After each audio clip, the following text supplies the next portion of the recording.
My name is Arnold K. I am 75 years old, and I live alone in the same house where my late wife Helen and I raised our only son, Douglas. The house is old and quiet now, nestled in a modest neighborhood in Dayton, Ohio, where the seasons still change with unapologetic honesty, where winters are sharp and gray, and summers are heavy with memory. I have lived here for nearly 50 years, and in all that time, I have never felt as out of place in my own home as I do now. After Helen passed away from pancreatic cancer 5 years ago, the silence settled like dust over every surface, thick and impenetrable. She was the kind of woman who brought sound and motion into a room, an opinion, a question, a comment about the birds outside or the state of my shirt collar. When she died, it wasn't just her that vanished, but the daily rhythm that makes a life feel shared. Without her, the days bled into each other, and the walls of the house stopped echoing. They just absorbed. Each morning begins the same way, with my body reminding me that it doesn't belong to me anymore. The knees stiffen first, then the shoulder with the old injury from my teaching days flares up. I move slowly through the house, making my way to the kitchen where the coffee maker waits like the only living thing. I still make it the way Helen did. 4 scoops of grounds, cinnamon on top, water boiled, not microwaved. It's more habit than preference now. I sit at the breakfast table facing the window, the same table where Helen used to read the paper aloud to me, commenting on the obituaries like she knew half the people in town.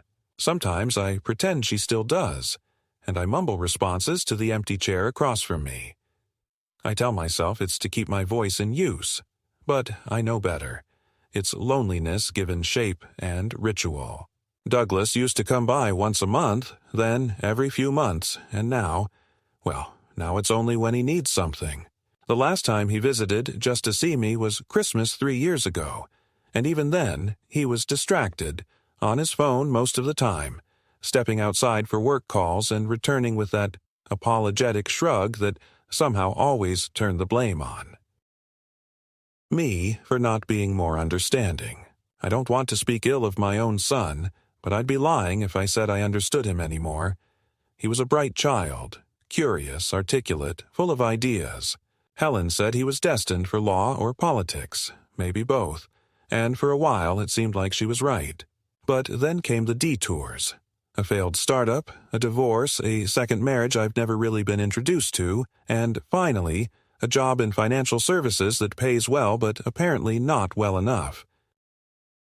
He always manages to stay afloat, but just barely, and somehow my modest retirement has become his safety net. I live off my teacher's pension and the savings Helen and I built together over 4 decades of frugality.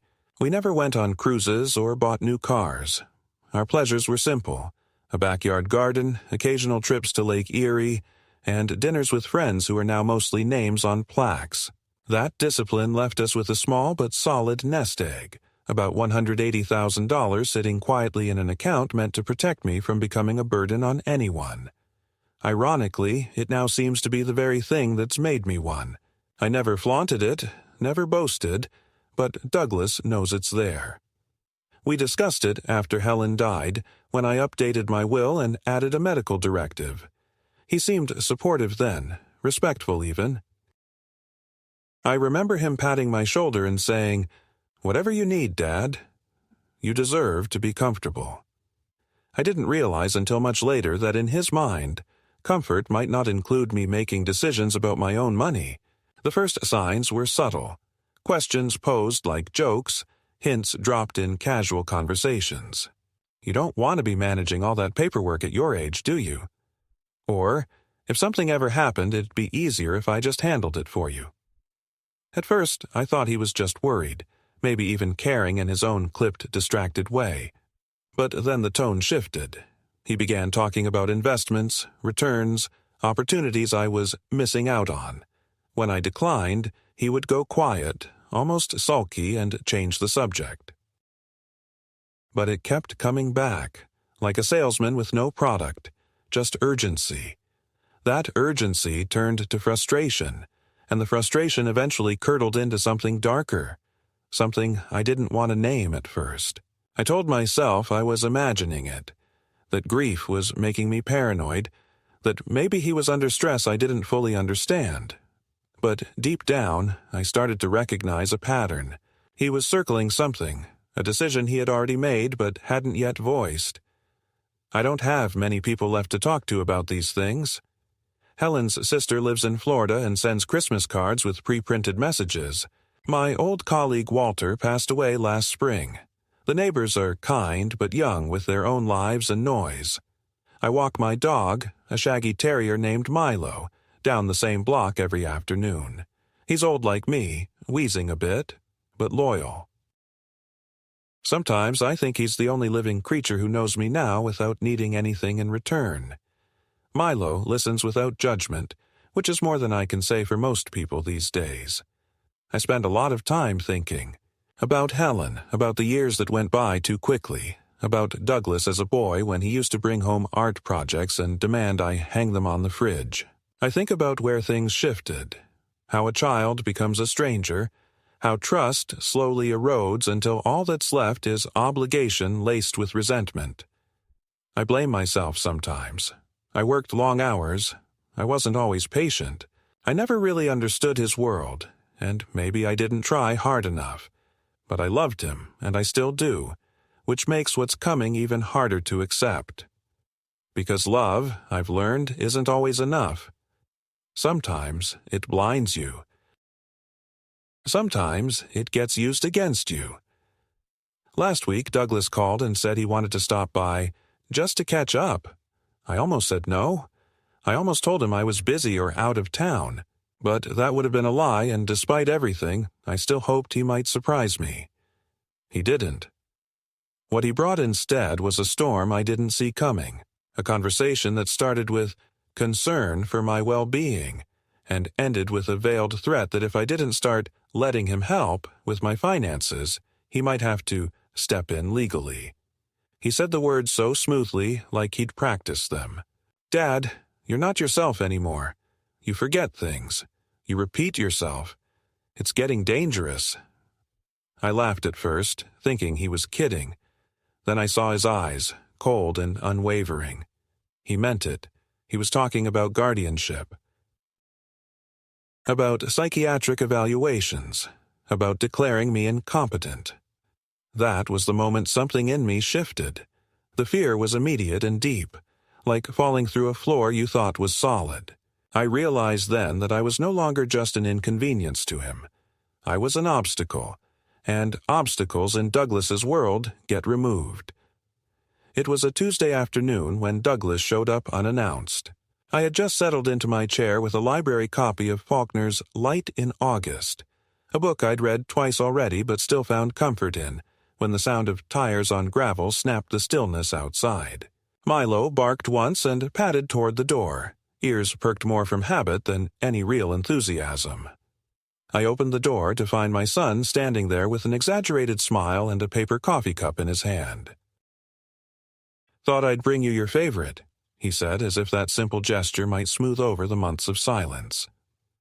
I accepted the cup without a word, though I noticed right away it wasn't the right roast, and I knew Douglas didn't remember or simply didn't care.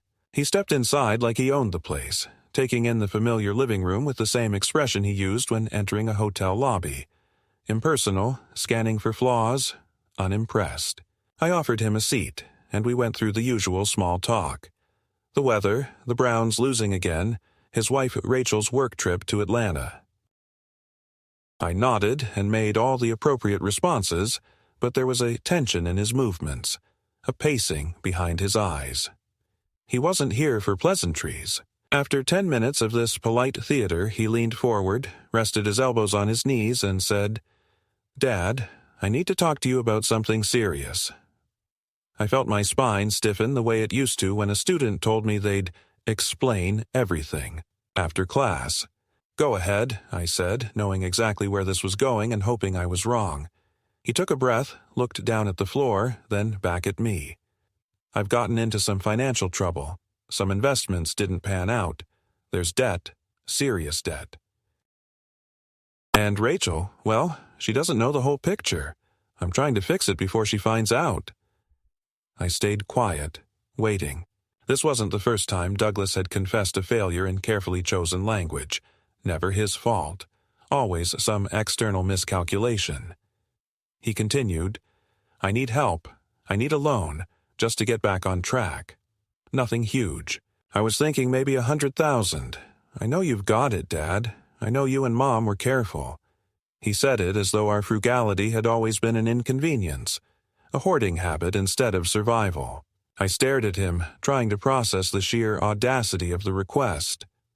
100,000, I repeated, not as a question but as a mirror to his absurdity. He shrugged as though it were nothing. I'll pay it back, once the market rebounds. I've got a couple of things in motion. This is just temporary. I wanted to believe him, even then. I wanted to believe that he was still the boy who used to sell lemonade in the summer and save every coin in a cigar box labeled college fund. But that boy had long since been replaced by a man I no longer understood, someone who saw life as a series of angles and exits. I can't do that, Doug, I said evenly. That money is for my care, for my future if I ever need assisted living or home care. Your mother and I didn't save it for you to gamble it away. His face didn't change at first, but his hands curled slightly, a twitch in his jaw flickering. You're 75, Dad. You're alone. You barely leave the house. What care? What future? You could die tomorrow, and all of that would just sit there, wasted. The cruelty of the words was dressed in logic, and that made them worse. Maybe, I said slowly, but while I'm alive, it's mine to waste or keep. That was when his demeanor shifted completely. The faux concern vanished, replaced by something sharp, clinical. Okay, he said, standing up. If that's how you want to do it. But I want you to think about this, Dad. Seriously. Because it's not just about the money. It's about you not being realistic anymore. You're forgetful. You repeat the stories. You don't take your meds on time. I've noticed it. Rachel's noticed it. It's becoming a concern. I stood too, anger rising behind my ribs. Are you threatening me? I asked. He held up his hands. I'm saying that I have a responsibility. If I believe you're mentally unfit to manage your finances, I can petition the court. I don't want to do that, Dad, but I will if you force my hand. I'm trying to help you. It was such a clean move. Gaslight dressed as compassion, coercion in the form of filial duty. I felt dizzy, not from fear, but from betrayal. My own son was threatening to have me declared incompetent if I didn't hand over my life's savings. Get out, I said quietly. He hesitated, then nodded like he'd expected it. Okay, he said again, walking to the door. But think about what I said. I'll be back next week. Maybe you'll have come to your senses by then. The door closed behind him, and for a long moment I couldn't move. Milo sat at my feet, sensing the shift in atmosphere. Outside, the wind picked up, rustling the maple leaves like applause for some cruel play. I felt the heat rise behind my eyes and swallowed hard. Not out of grief, not yet. Out of the understanding that something sacred between father and son had just broken and could not be mended. The threat was real. And now I had to decide whether I would fight or surrender. The days following Douglas's visit felt different. Not just in atmosphere, but in substance. As if the very air in the house had shifted, grown thicker, heavier with something unsaid. I tried to resume my routines as if nothing had happened, waking early, walking Milo, reading on the porch when the sun permitted it, and writing small reflections in the journal Helen gave me for our 40th anniversary. But the threat Douglas left behind wasn't something I could shelve like a finished book or ignore like a leaking faucet. It sat with me, every hour, a quiet malignancy just below the surface of thought. I caught myself double-checking things I used to do on autopilot, locking the front door twice, making lists for groceries I didn't need, rereading emails before sending them to make sure I hadn't slipped into incoherence. The idea that someone might view me as mentally unstable was offensive, yes, but worse, it was contagious. I began to doubt my own memory in small, poisonous increments. Then came the social worker. It was a Friday morning when the doorbell rang, a polite chime that sent Milo into a brief storm of barking. I opened the door to find a woman in a slate-gray blazer holding a clipboard and flashing a badge. Her name was Claire something, and she introduced herself as a representative from Adult Protective Services. She said they had received a report of possible elder neglect and concern over my cognitive state. The words were delivered softly, the way one might inform a stranger their shoelaces were untied. I stood there dumbfounded, blinking at her like the words were in another language. "May I come in?" she asked, and though every fiber of me wanted to say no, I stepped aside. She walked through the living room slowly, her eyes scanning everything. The photos on the mantel, the pile of unopened mail, the worn rug that Helen used to insist we replace every few years. We sat down at the dining table and she began asking questions. Did I manage my own finances? Did I have any recent hospitalizations? Had I ever forgotten to turn off the stove? Did I feel safe? Did I have anyone who checked on me regularly? I answered everything honestly, but with rising indignation. At one point I asked, "Is this about my son?"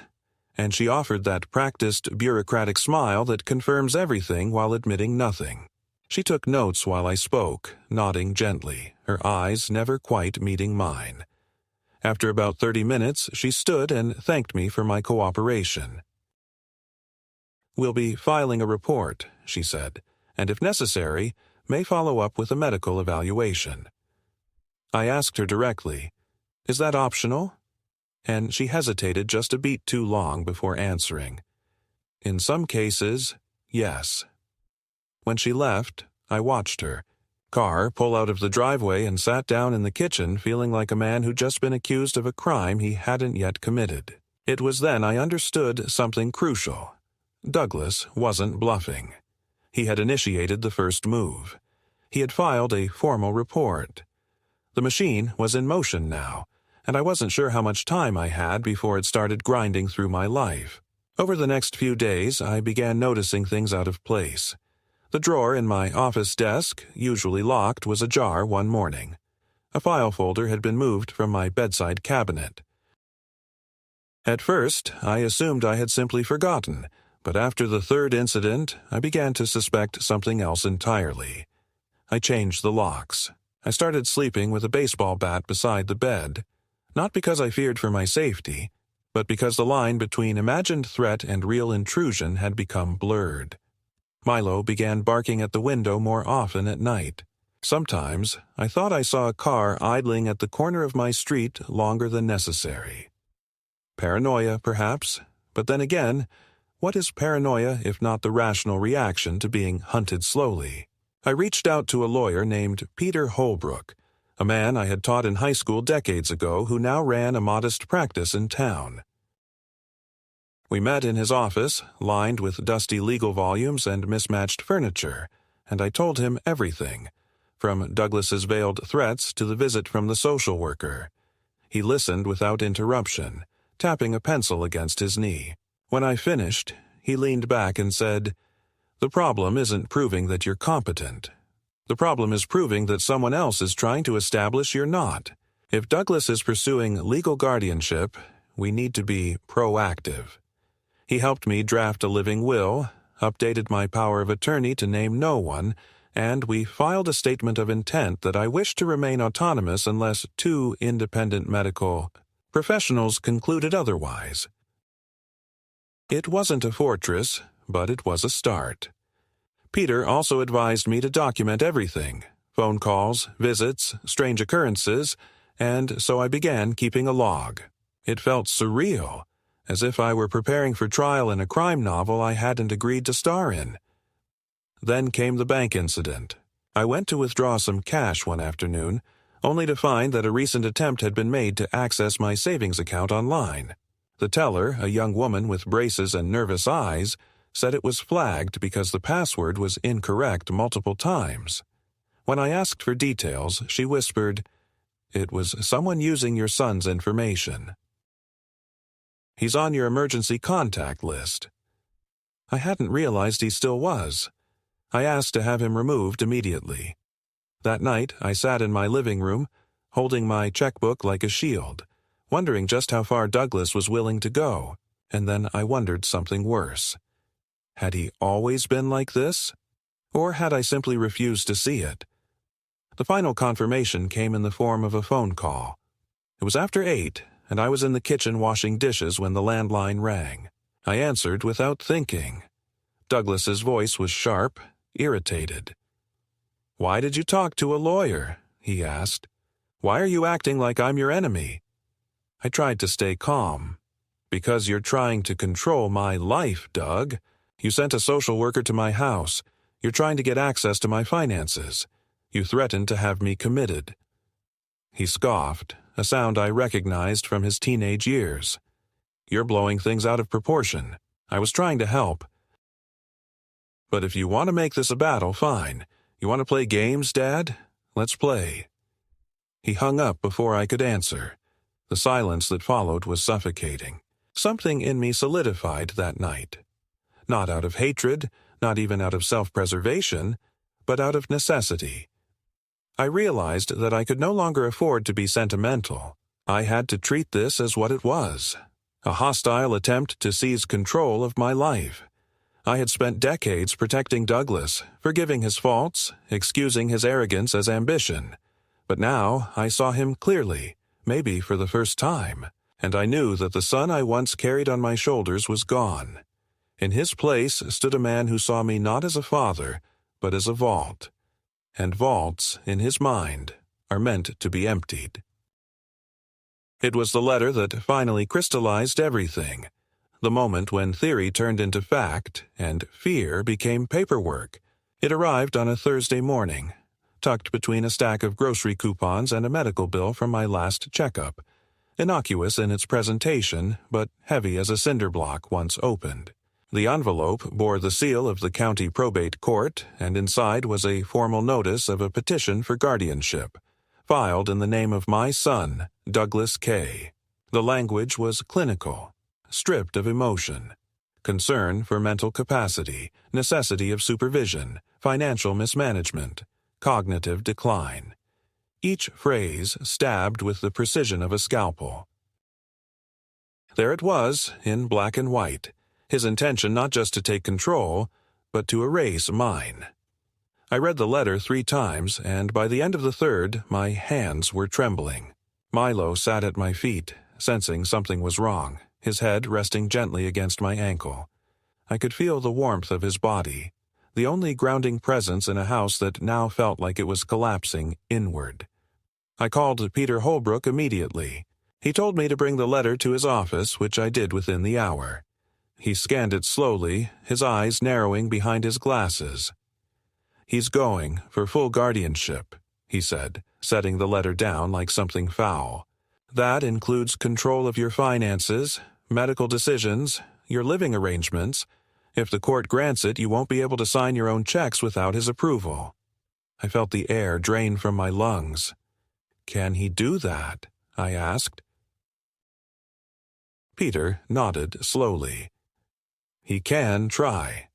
The burden of proof is on him, but the system is unpredictable.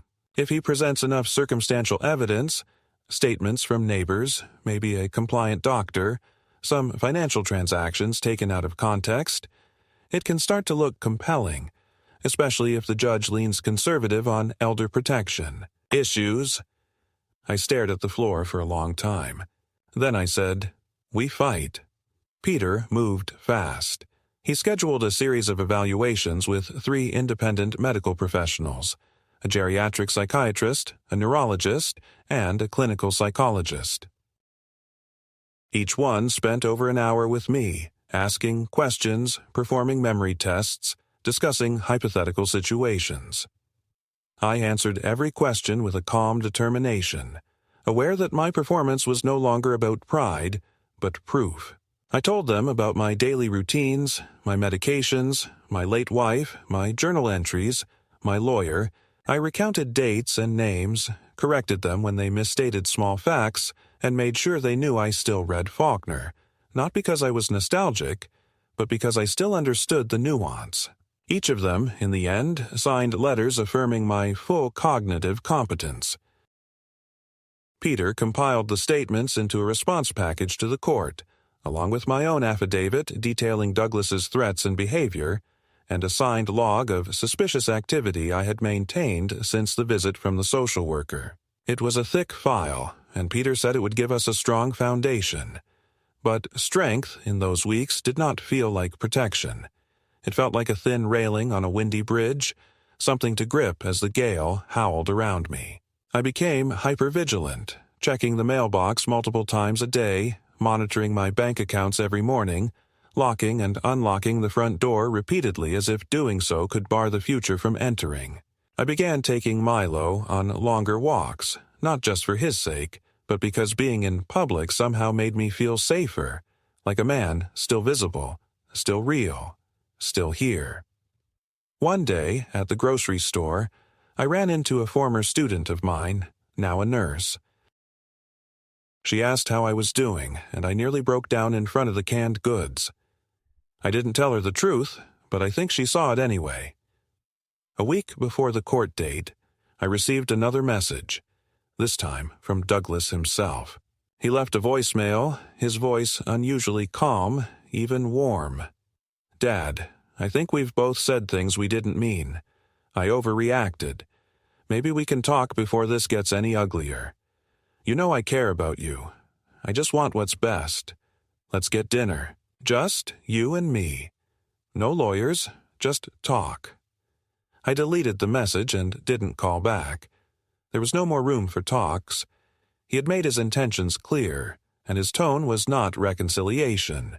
It was damage control. Peter insisted I stay composed during the hearing, and I tried, though my heart was pounding as we entered the courtroom. Douglas sat on the other side with his lawyer, a younger man in an expensive suit who avoided my eyes. Douglas looked tired but smug, as though he believed he had already won. The judge, a woman in her 60s, read through the document silently for several minutes before asking me to speak. I told my story in a steady voice, careful not to let emotion overwhelm me. I presented my daily journal, the letters from doctors, my clean bill of mental health, the threat Douglas had made in my living room, and the social worker's visit. I told her I had lived alone for years, had paid every bill on time, had never missed a medical appointment, and had handled all my affairs with care. I asked her to see not a confused old man, but a father being hunted by his son for the crime of surviving long enough to become inconvenient. The judge didn't issue her ruling that day. She said she needed time to review all materials. But as we left, Peter put his hand on my shoulder and said quietly, "She believes you." That night, I sat in my recliner, watching the moonrise through the living room window. Milo lay at my feet, his breathing deep and even. The house, though heavy with the residue of recent weeks, felt stable again. I poured myself a glass of water, looked around, and realized I still had time. And time, when you know how quickly it can vanish, is the most valuable currency there is. The ruling came by mail 2 weeks later in an envelope that looked just like any other. White, folded, anonymous. But when I opened it and read the judge's statement, a clarity I hadn't felt in months washed over me like a tide. The court denied Douglas's petition for guardianship on the grounds of insufficient evidence and affirmed that I retained full legal and mental autonomy. The language was precise and unemotional, but beneath its formal weight I could feel the tectonic shift. I was not only vindicated, I was seen. Still, even as relief settled in, something darker lurked behind it. I knew this wasn't over. Not for Douglas. Not for someone who had already crossed the moral line of turning on his own parent for money. I had wounded his pride, exposed his intentions, embarrassed him in a courtroom. A man like that doesn't retreat. He recalibrates. And he did so faster than I imagined. 3 days after the ruling, I discovered my mailbox had been tampered with. The door hung open, its hinge bent unnaturally, and my mail, which included a letter from my insurance company, was missing. I reported it, of course, but the officer was polite and dismissive, chalking it up to local teenagers or a bored raccoon. I knew better. The next day, my neighbor, Mrs. Rayburn, an elderly woman who still called me Mr. K, despite our 20 years of proximity, mentioned that a man who looked like your son had been seen pacing outside my house early in the morning. I checked my outdoor camera, but the footage was mysteriously blank from midnight to 6 a.m., erased or disabled. I hadn't shared access with anyone, not even Peter. That same night, I found Milo's dog food container open, the lid loose, and my mind went straight to poisoning. I took Milo to the vet the next morning, shaking the whole time, though the vet assured me nothing was wrong. Paranoia. Maybe. But when you've already been betrayed once, doubt becomes the only reasonable reaction to everything. A few days later, I began getting calls from numbers I didn't recognize. Insurance agents asking if I was interested in alternative coverage, banks confirming new applications, pharmacies I had never used calling about refilled prescriptions. I started to suspect identity theft, and Peter confirmed the fear. Someone was using fragments of my personal data, birth date, social security number, even my Medicare ID, to open fake accounts. We froze my credit, notified all 3 bureaus, filed an identity theft affidavit, and even installed a fraud alert. Peter said this level of coordination required access to documents. That's when it hit me. A year ago, during a brief hospital stay for a hernia, Douglas had offered to help organize my filing cabinet. At the time, I was groggy and recovering. I let him handle it. He must have scanned or photographed everything. Every number he needed to impersonate me was probably stored on a flash drive in his laptop or backed up on his phone. Peter urged me to go further, to revoke Douglas's inheritance in my will, to sever any remaining financial connections, to move accounts if necessary. I did all of it. I named a trust instead of any individuals, removed Douglas as emergency contact from every institution, and established dual authentication for everything, from bank transfers to pharmacy pickups. I also made one more call to someone I hadn't spoken to in nearly 15 years, my nephew, Aaron. He's a former police officer who now works in private security. He came to the house 2 days later, tall, square-jawed, and more serious than I remembered. I told him everything. He didn't seem surprised. "We're seeing more and more of this," he said. "Adult children trying to force guardianship, bleed their parents out before they're gone. It's abuse, Uncle Arnold, financial abuse, and it's hard to prosecute because it hides behind love."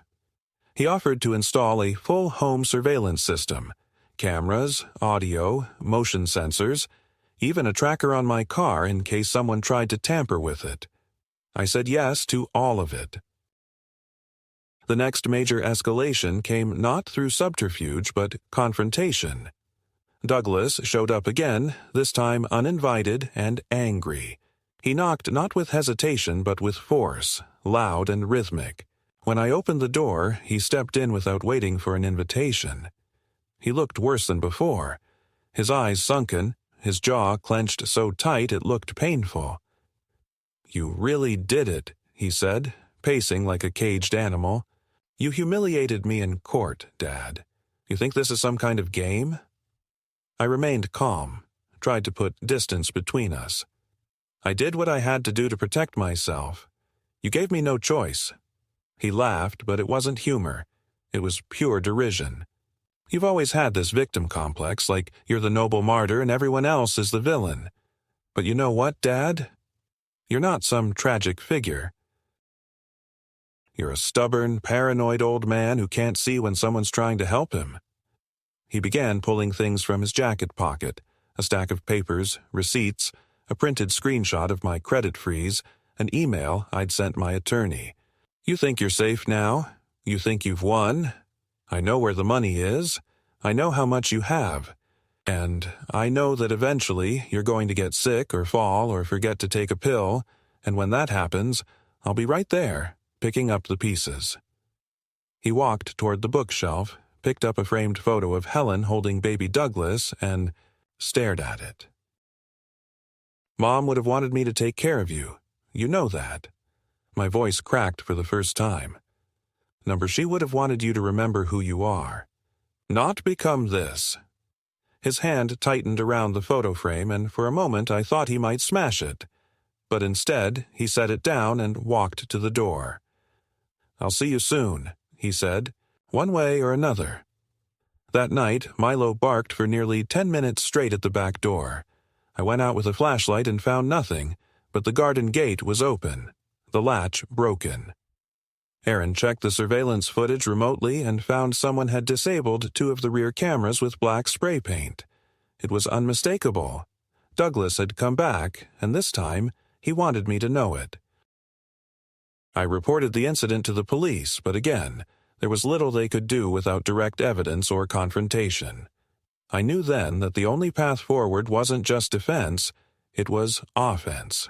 I met with Peter and Aaron the next morning and told them I wanted to file a restraining order, change the locks again, and begin the process of placing a legal lien on my property, preventing any unauthorized transfer of title. I also wanted to review the original power of attorney document Helen and I had signed years ago, just to be certain Douglas wasn't still listed somewhere in some dusty corner of legal purgatory.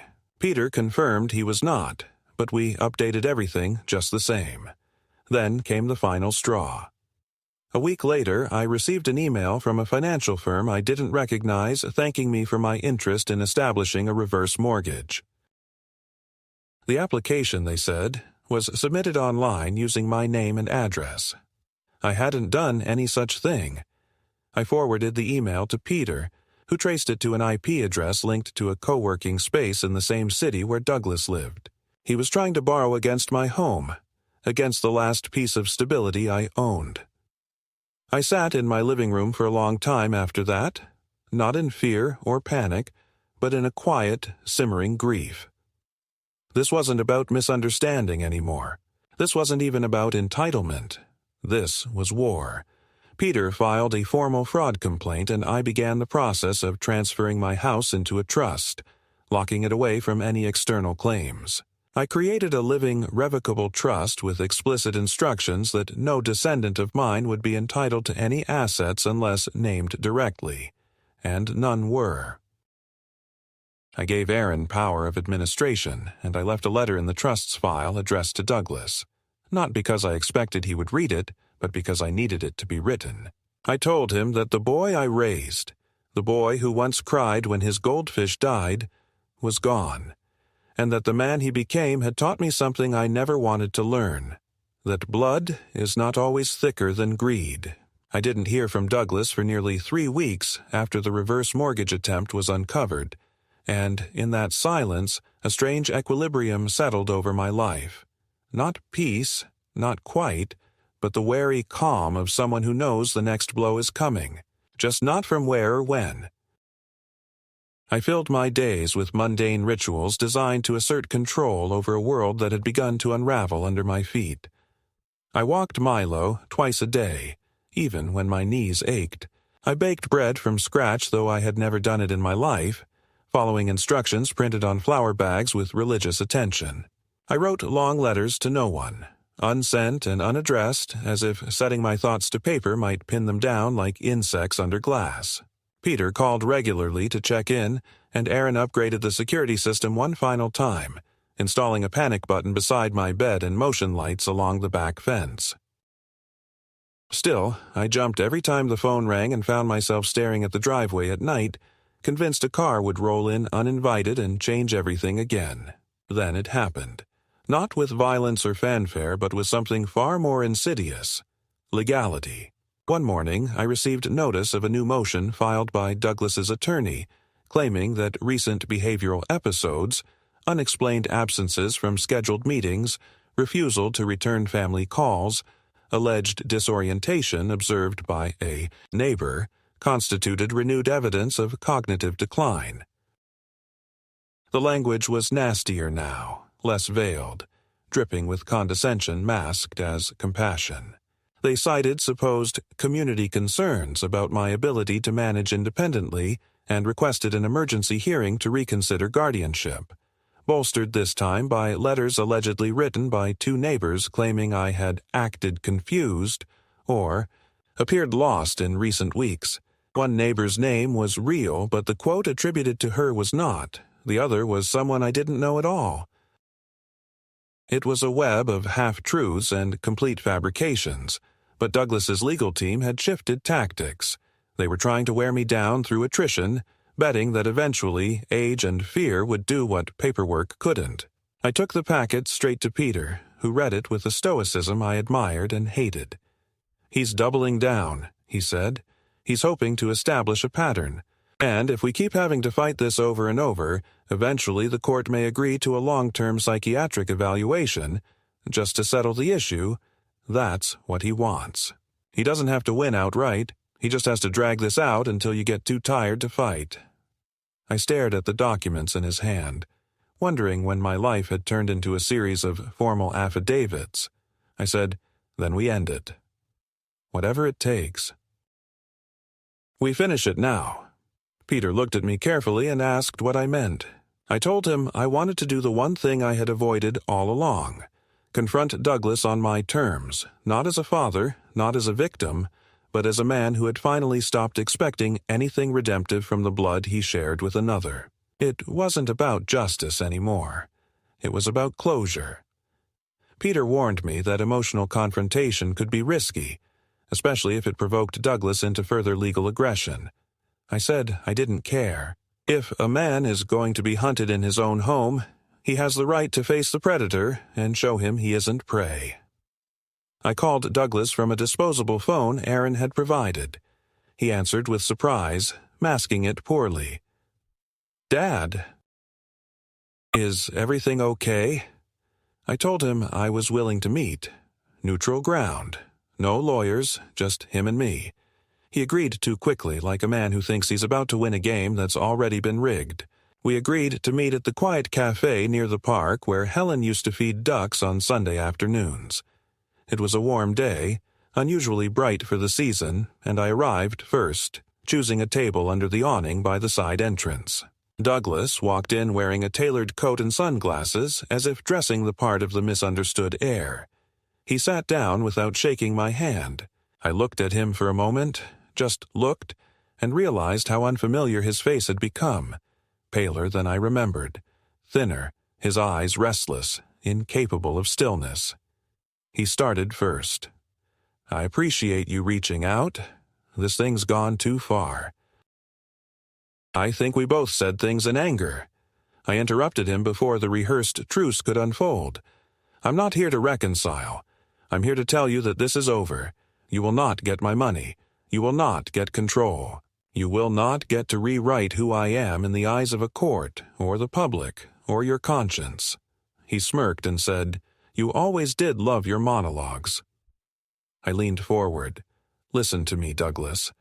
I have documented everything. I've closed every account. I've moved every asset. I have statements from specialists, and I've signed over administrative power to someone who will bury you in legal countermeasures for the rest of your life if you so much as breathe toward another motion. You're done." He shifted uncomfortably, then tried one last play. "You think locking it all down makes you safe? It just makes you isolated. Alone. You'll die in some apartment with no one to bury you." I said, "Better that than die under the same roof as someone who calls that love." He stood up sharply, knocking his chair back. People turned to look. He leaned down and hissed, "I'll ruin you." I looked him straight in the eyes. "You already did. You just didn't realize I had the strength to rebuild after you were gone." He left without another word. The silence he left behind was not empty. It was liberating. I stayed at the cafe long after he was gone, drinking coffee that had long since gone cold, watching the light shift across the sidewalk. I thought of Helen and how she might have handled all this with more grace, with softer edges, but I also thought that maybe, just maybe, she would have been proud that I had drawn a line and defended it. It's been just over a year since that final meeting at the cafe, and though the war my son waged against me ended without a signature or gunshot, the aftermath still hums beneath my skin like a memory I can't completely file away. There have been no more letters, no petitions, no calls from attorneys or fake insurance agents, no more shadowy cars idling at the end of my driveway. Whether Douglas finally accepted defeat or simply shifted his hunger elsewhere, I don't know. I don't ask, I don't search. I've removed every trace of him from my documents, my home, my digital life. The only place he remains is in a locked drawer upstairs, in a box that contains old photographs I no longer look at. Sometimes I think I should burn them. Sometimes I think the act of keeping them, untouched and hidden, is its own kind of justice. After everything, I still live in the same house, though it no longer feels like a house that holds echoes. It feels like a shelter now, a place where silence means peace and solitude isn't something to fear. Milo's still with me, though slower than before. We take our walks earlier in the day now, and we go shorter distances. He limps sometimes, and I carry him when I have to.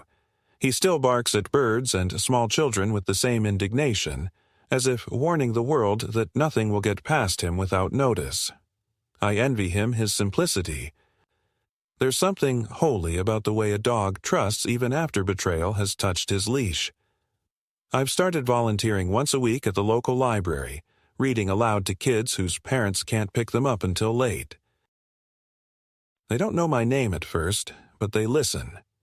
I bring in books from my own shelf, battered paperbacks with underlined passages and coffee stains, and I let them choose the stories.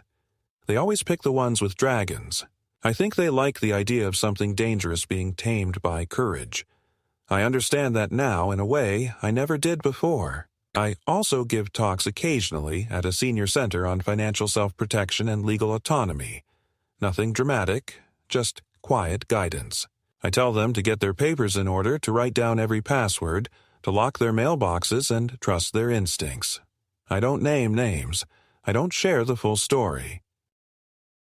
But when they ask why I'm so specific about guardianship clauses and power of attorney revocation, I just smile and say, experience. Sometimes, late at night, I sit at Helen's grave with Milo beside me and talk to her the way I used to when she first passed. I tell her everything now. Every twist, every betrayal, every document filed and door slammed. I ask her if she would have forgiven him. I ask her if I did the right thing. She never answers, of course, but the wind moves differently through the trees when I pause, and that's enough for me to keep asking. The truth is, I still love the version of Douglas that existed before entitlement took over, before he measured affection by what he could withdraw. But love, I've learned, doesn't always entitle someone to a place in your life. It's not always a bridge. Sometimes it's a border. And sometimes the most loving thing you can do, for yourself, for them, is to enforce it. My home is quieter now, yes, but I am not alone in the way I feared I would be. I have regained something I didn't even realize had been stolen over time. The right to live without begging for permission. I make my own meals. I pay my own bills. I write my own ending. No one watches over me. No one waits for me to fail. I've built a life again. Not the same life I had with Helen, or even the one I thought I'd retire into with grandchildren and Sunday visits, but a real life nonetheless. A life earned. A life defended. And in the end, I think that's the closest thing to peace a man like me can hope for.